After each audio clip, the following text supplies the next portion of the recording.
In this video we're looking at Jesus as God Incarnate. It's an overview of all those sort of God aspects of Jesus within Christian doctrine. So we're therefore looking at birth narratives, Transfiguration, Resurrection and Ascension. Now the source for these, or the primary sources for these, are the writings included in the New Testament. That's essentially the Gospels. Now there are some other writings, often known as Gospels, which are not included in the canon. Most scholars think these are 2nd century and less reliable, which is why they were not included in the canon in the first place. There's also letters of Paul. They're indirectly relevant to this.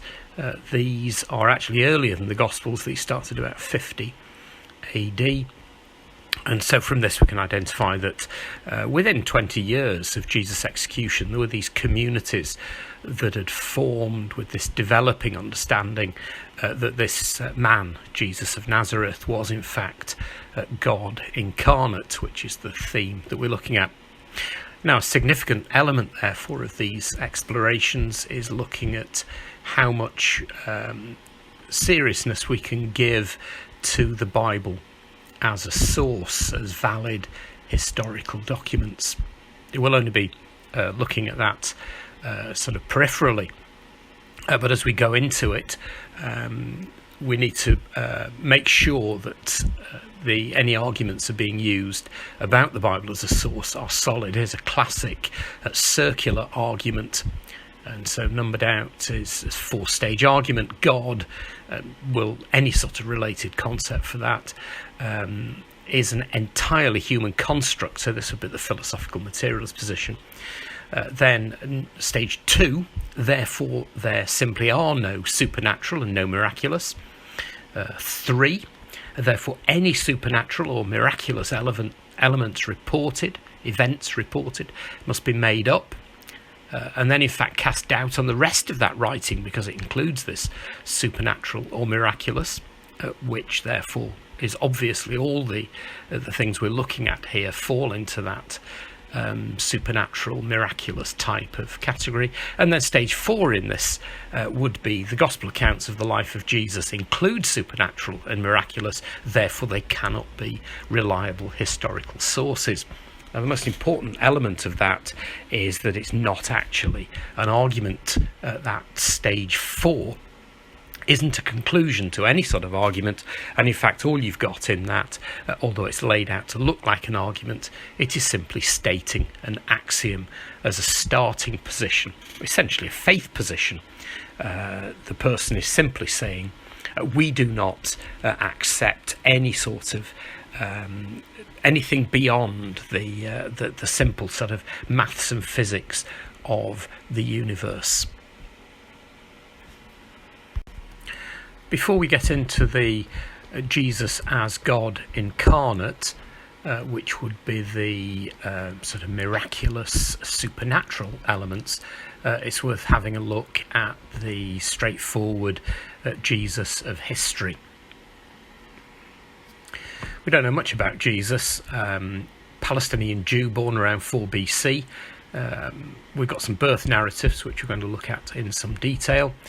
We've got one account of him growing up when he's about 12. Now that's significant as a Jew because they become adult at bar mitzvah when they're 13. So this account as Jesus approaching adulthood, visited the temple in Jerusalem, very brief account. Very straightforward historical stuff, nothing miraculous or supernatural in that. At 30, baptised by John the Baptist, and then probably 3 years later executed by the Romans. His name was Jesus, very common name at the time. Surname, they didn't really have surnames then, so what was he known as? Jesus. He would be known as Jesus, son of Joseph. That's Bar Joseph to be in Hebrew, or the carpenter, so either of those two when he was in Nazareth. And then if he wasn't in Nazareth, when he was travelling around, he would just be called Jesus of Nazareth. Just be careful with this idea of Jesus Christ. That is not his name, that's a designation. So we've got two terms, Christ and Messiah. One's Greek, the other's Hebrew, and they both mean the anointed one, in other words, the chosen one, the special one.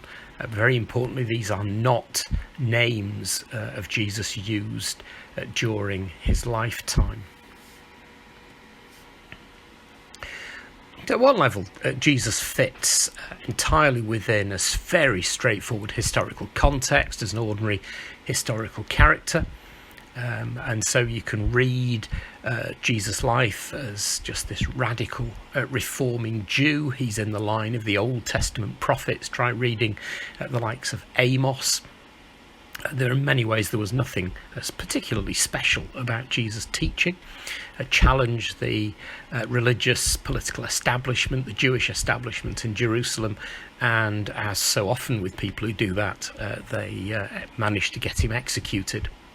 So there's nothing at that level even remotely mysterious about Jesus. He can be read as an entirely straightforward historical character, which strikes me as important. If we're going to be discussing this Son of Godness of him, then we are looking really at whether we have got something which is historical in itself, actually, he was the Son of God, or whether we're looking at somebody who was just a fairly ordinary Jewish prophet, and then all this supernatural stuff, this God Incarnate, was added to him later. So looking at this expressed diagrammatically, we've got very straightforward historical stuff from Jesus, sort of 26-ish to 30 AD, that sort of period. We don't know much about his anything before the age of 30. You can edit out the miracles, and you, if your axioms require that, and you've got the account of this wandering teacher, carpenter turned reforming Jewish prophets. That's pretty straightforward. So we get to 30 AD.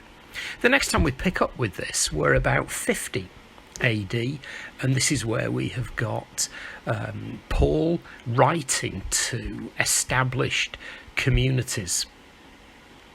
And these are people who have got nothing to gain, really, by joining these communities, and they've got everything to lose because they're persecuted by, well, lots of people. The Jews were persecuting them, the Romans ended up persecuting them.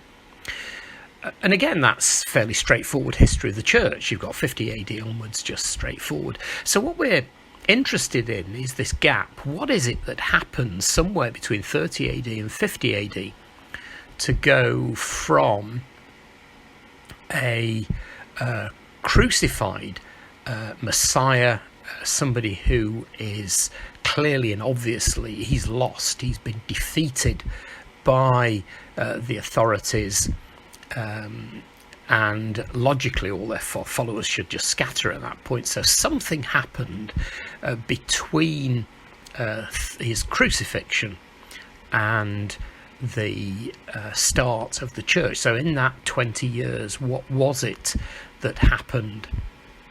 And that's to a certain extent what we're exploring, and part of that is this idea of Jesus as God Incarnate. And as we look at the letters of Paul on this, we've got two themes in Paul. One is that he had some profound religious experience of some sort, probably in that sort of 33 to 36 AD period. And he describes it in terms of Jesus appearing personally to him and telling him to communicate the message that Jesus had risen from the dead. Paul had to do a bit of a U-turn here because he was his account of himself and the account in Acts is that he was somebody who was persecuting the Christians and then actually joined them.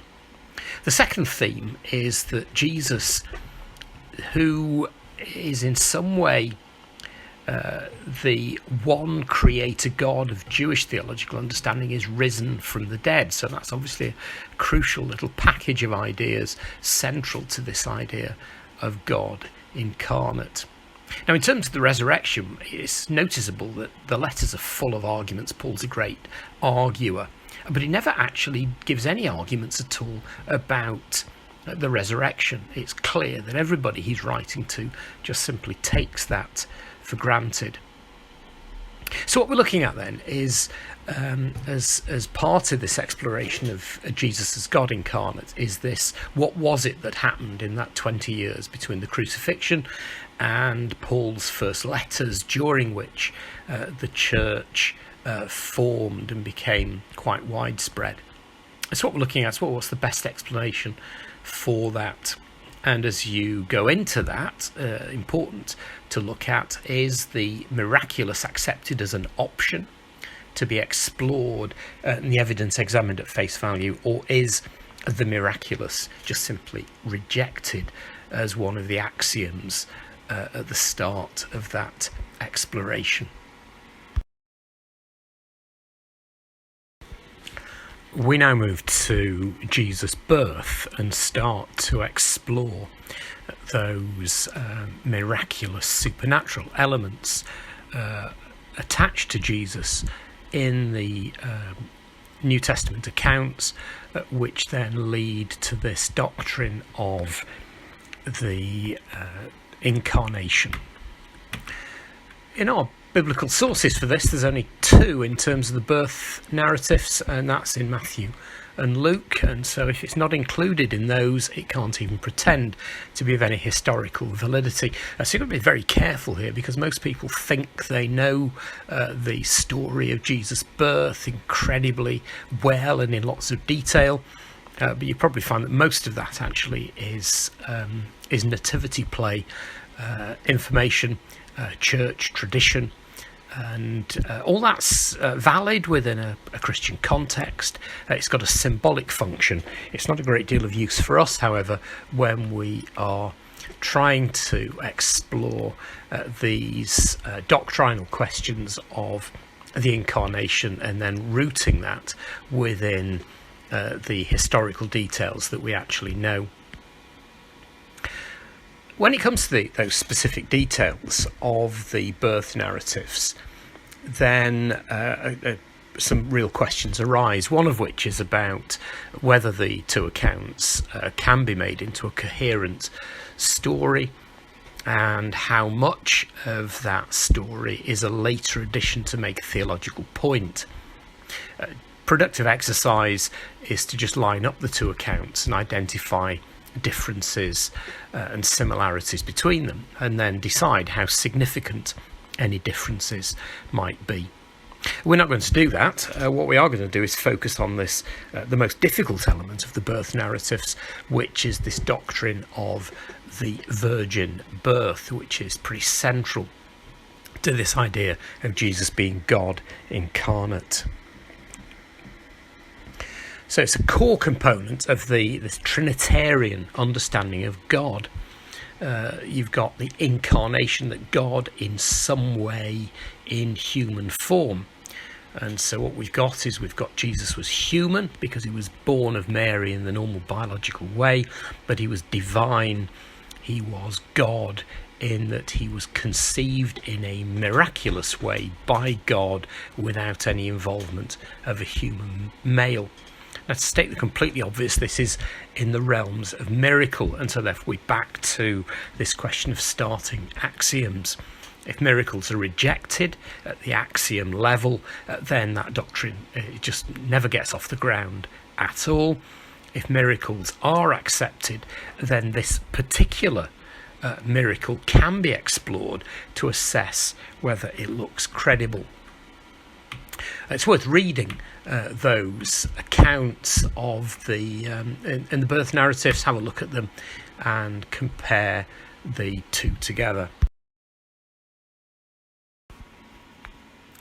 We now come to the central idea of the Incarnation, this idea that Jesus of Nazareth, ordinary man, flesh and blood, first century Palestinian Jew, was also God incarnate. That's a central doctrine within Christianity. It's closely linked to the Trinity, and fairly obviously the aspect of the Trinity, the person of the Trinity, we're concerned with here is the Son. We see this idea expressed in John's Gospel, that Jesus was a manifestation of God in fully human form. And Paul is using a very earthy term here. He uses this word flesh, sarx in the Greek. So from the beginning of John, the Word became flesh and made his dwelling among us. We have seen his glory, the glory of the one and only Son, who came from the Father, full of grace and truth. Notice there that Trinitarian language actually included within the Gospels. We see Paul in the letters to the Philippians working with the same sorts of ideas, so have a read of that. And then over the coming centuries, we have the Church attempting to define and clarify what's meant by the Incarnation. Now the diagram here, it's quality of art that you're not going to find on the ceiling of the Sistine Chapel, but hopefully this is going to give some sort of feel for what this doctrine of the Incarnation is about, that somehow this person of the Trinity somehow became this ordinary flesh and blood man. The little diagram on the left-hand side of that is supposed to be Jesus in a manger, and then grew up to be a man. So the God bit became incarnate. You've got the mixture there of the God bit and the human, and then we see then the God bit return up to become back into the Trinity. Symbolic, don't take that too literally, but that's just trying to give some sort of feel of what is going on. We're going to look very briefly now at an incident in Jesus' life known as the Transfiguration. It's a rather strange piece of the story of Jesus. It's included in all the synoptics. It's clearly therefore a core piece of tradition about the life of Jesus, but it sits very oddly with the rest of the way the synoptics describe Jesus. Okay, so Jesus is presented as performing miracles, but the indication is he's just this, is this ordinary Jewish bloke. Well, not maybe quite so ordinary, because he's a super prophet of some sort, maybe the Messiah, but he's still a man. He goes and has meals with people, he hangs out with friends, but here we've got something different, where that something of God becomes very visible, very manifest within that human form that God is taking at that point. We now need to move back into straightforward history and have a look at the crucifixion. Crucifixion as a punishment was routinely used by the Romans. They used it on those they thought were in some way a danger. It was a very shameful way to die, so it was used for slaves, disgraced soldiers, Christians, foreigners, and very particularly political rebels.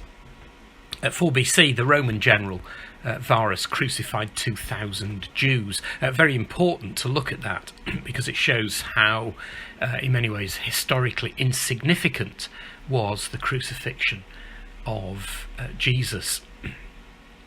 In the account of the crucifixion in the Gospels, there's the two men who were crucified with Jesus. They're described as laestes, that's the Greek translation of that. Well, choose what you want: bandit, brigand, possibly terrorist. It's a term used by the establishment of those Jewish revolutionaries, the Zealots. The idea, therefore, of having a Messiah, Jesus as the Messiah, but also Jesus as somebody crucified, that would have definitely been an oxymoron in the 1st century AD.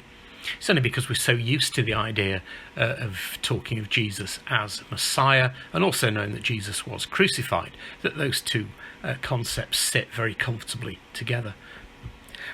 At the time, and it's trying to get into this understanding of what people would have thought at the time, the crucifixion of Jesus could not have been a clearer statement that the Romans and the Jewish religious establishment had won. And so they'd taken this person who was claiming to be the Messiah, or his followers were claiming him to be the Messiah, and they had then just very, very clearly proclaimed to everybody that no, he definitely was not the Messiah, because he's just been crucified, that ultimate in shameful deaths. Now, logically, that should have been the end of the story. That was the usual end of the story of people who claimed to be the Messiah. And Jesus was certainly not the only one who people said was the Messiah, possibly claimed to be the Messiah themselves. And so at this stage, we are just completely non-problematic historical narrative, crucifying Jewish people who the Romans considered were troublemakers was completely and utterly routine and totally forgettable. Now, before we move on to the resurrection, we need to just have a quick look at the Trinitarian implications of the crucifixion. We're not going to look at these, but it's just be aware of this. And there's this major question: could God really have suffered and died on the cross? We do explore that a little bit in other parts of the syllabus.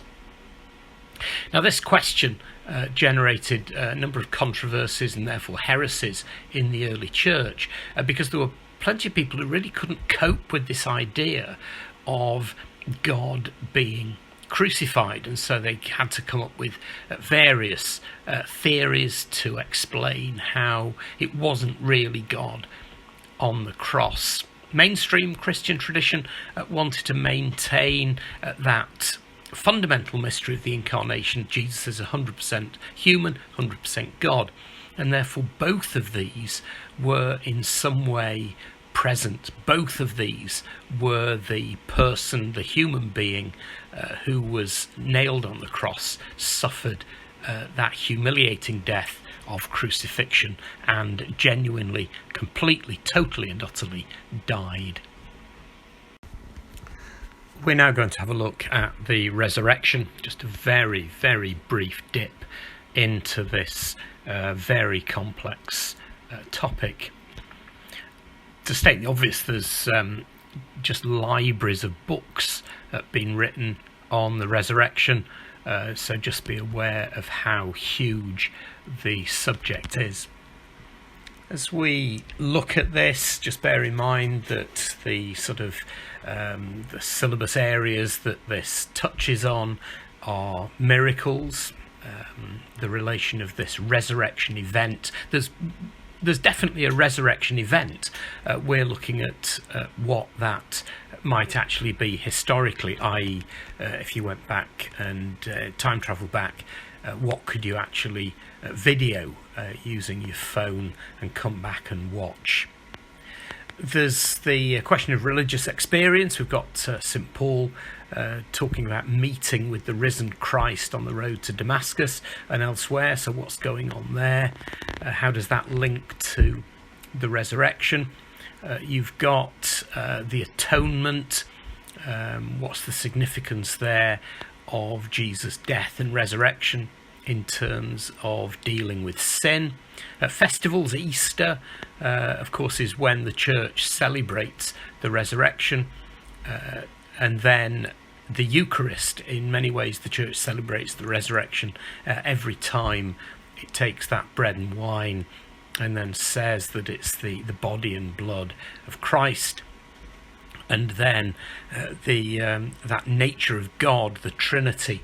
There's something Trinitarian going on somehow in that death of this 100% human, 100% God, man on a cross, and then what happened the other side of it is different, and we need to explore what that is.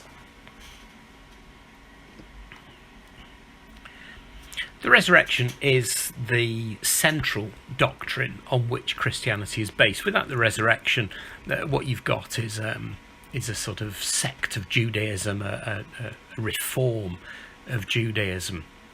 And without the resurrection, Jesus fits essentially, he's just within that model of other Jewish reforming prophets. Read them in the Old Testament. They've been around for some years. Try Amos and Hosea, are fairly obvious ones to go into. Now, whether the resurrection is a historical event or not, there's still this idea of the resurrection event, and the New Testament is unquestionably saying that the resurrection is a historical event. It's also saying it's the central event, which requires a completely new way of looking at everything. And that resurrection event is recorded in all four Gospels. And the resurrection event is what transformed the followers of an executed Messiah, scattered, clearly and obviously defeated, and then something happened, and that's what we're exploring, what actually happened. Something happened which transformed those men and women into this confident band of people claiming that Jesus had risen from the dead and travelling around, facing persecution, all sorts of hardships, telling people that they could have new life, that their lives could be transformed because Jesus had risen from the dead.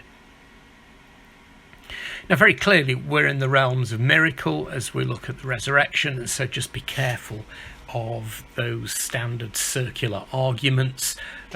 Premise one, there are no miracles. Conclusion, therefore Jesus cannot have risen from the dead. Actually, that's not an axiom and a conclusion. That's just simply stating an axiom. Traditional Christian understanding is that the change in the disciples was because they had encountered the risen Jesus, as in bodily risen from the dead, and that then gave them this completely new perspective on life, death, and the universe. And if there's no actual bodily resurrection, then a number of elements in the story have got to be explained. This change in the disciples have to be explained, and the lack of a body. There's no tomb. There never has been a tomb of Jesus which was in any way venerated. Taking the resurrection as a historical event doesn't mean that everything then very neatly slots into place within Christian doctrine. There's some profoundly difficult questions which still need to be explored. What was the nature of this resurrection body of Jesus? There's times when Jesus is there presented eating fish. He could also appear and disappear, apparently walk through walls. So what's going on there? That needs some exploration. And then also, how does Paul's encounter with the risen Christ, and this is about 10 years after the crucifixion, how does that fit with the resurrection appearances to the disciples in the period running up to the Ascension? Are they exactly the same type of resurrection appearance, or are they in fact different? We now round off the exploration of Jesus as God Incarnate with the Ascension. This is recorded in Acts chapter 1, 6 to 11. It marks the end point of the Incarnation because this is the point at which any sort of idea of Jesus as bodily present has stopped, that he then has become something else. any artistic depictions of it, they always look completely surreal. The couple of images I've used here are very typical. They are just straightforward painting what the Acts of the Apostles has described. Very difficult to work out what on earth this might have been if you want to take it as a historical event, so you time travel back and you get your phone out and you video it. What on earth? I mean, would it have been Jesus rising into the sky, as it says? Anyway, that's not really something that's going to concern us particularly, but it's marks the end point of the Incarnation, and so all future appearances of Jesus, and there's no shortage of them, Paul, right through up to the present day, when people have visions, have encounters, have religious experience, dreams, whatever it is. People are still claiming on a daily basis to meet with the risen Christ, but they are all claiming that this is a different risen Christ to the one before the Ascension.